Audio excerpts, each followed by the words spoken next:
ये कहानी भीष्म साहनी जी की है। इसका फर्स्ट पार्ट यूट्यूब पर अपलोड हो चुका है। Second part. सामनाथ के अंदर फिर भी चिंता थी। वे एक कुर्सी उठाकर बरामदे की कोठरी के पास रखकर बोले, आओ माँ, इस पर बैठो। तो माँ खुद को संभालते हुए वहां बैठ गई। तभी सामनाथ पैर ऊपर करके नहीं बैठते हैं, ये खाट नहीं है। उन्होंने पैर नीचे कर लिए। फिर उन्होंने माँ से बोला कि सफेद कमीज सलवार पहन लो। माँ पहनकर आओ तो देखूं। माँ छोटे कद, धुंधली आंखें, सूखा शरीर, आधे झड़े बालों में पहने हुए निकली। तब सामनाथ बोले, कोई चूड़ियां हो तो पहन लो। माँ बोली, चूड़ियां कहाँ से लाऊं बेटा, तुम तो जानते हो सब जेवर तुम्हारी पढ़ाई में बिक गए। यह वाक्य सामनाथ को चुभ गया।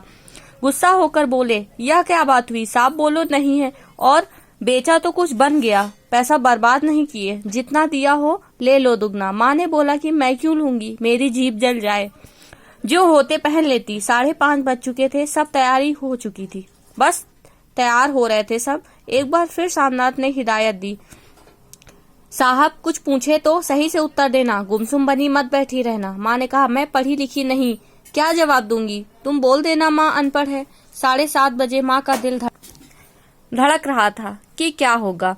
माँ चुपचाप कुर्सी पर बैठी रही। चीफ आए, हंसी मजाक चला, ड्रिंक चलने लगी। एकदम दोस्त की तरह चीफ लग रहे थे। चीफ को सजावट कवर विस्की पसंद आई। 10:30 बज चुके थे, ये पता ही न चला। फिर भी सभी आखिरी घूंट पीकर सामनाथ के साथ खाना खाने के लिए चल पड़े। बरामदे में पहुंचते ही सामनाथ ठिठक गया, क्योंकि दृश्य ही अजीब था। सामनाथ हैरान, क्योंकि माँ के पैर कुर्सी के ऊपर सिर दाएं बाएं झूल रहा था। माँ खर्राटे ले रही थी। सामनाथ को क्रोध आया, परंतु संभव नहीं था। उस वक्त फिर सब स्त्रियां हंसने लगी। चीफ ने धीरे से कहा, पुअर डियर। माँ हड़बड़ाकर उठी। इतने सारे लोगों को देखकर घबरा गई। अपना पल्लू सही किया और शर्म से खड़ी होकर जमीन देखने लगी। तभी सामनाथ बोले, माँ तुम सो जाओ, तुम क्यों इतने देर तक जाग रही थी। और खिसियाई हुई नजरों से चीफ की तरफ देखने लगे। चीफ मुस्कुराए और बोले, नमस्ते। माँ किसी तरह संभालते हुए बोली, नमस्ते वो भी सही से नहीं कर पाई। सामनाथ और खिन्न हो उठे। चीफ अपना दाएं हाथ को आगे बढ़ाया। सामनाथ बोले, माँ हाथ मिलाओ, लेकिन दाएं हाथ में माला थी तो माँ ने बायां हाथ रख दिया। सामनाथ फिर खिन्न हो गए। सभी लोग वहां ठहाका मारकर हंसने लगे।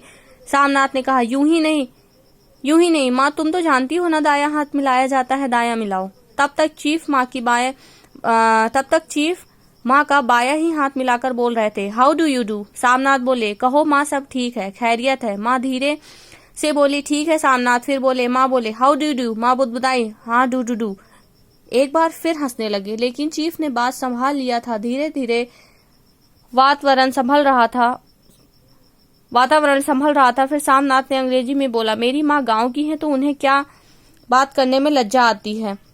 चीफ बोले, क्या गांव की हैं? मुझे गांव के लोग बहुत पसंद हैं। तुम्हारी माँ गांव के नाच गीत तो जानती होंगी। सामनाथ ने कहा, हाँ क्यों नहीं। माँ साहब कह रहे हैं कोई गाना सुनाओ पुराना जो तुम्हें याद हो। माँ धीरे से बोली, मैं क्या गाऊंगी बेटा, मैंने कब क्या गाया है।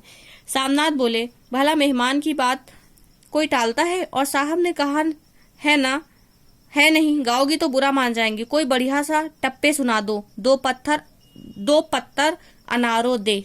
सेकंड पार्ट कल अपलोड होगा।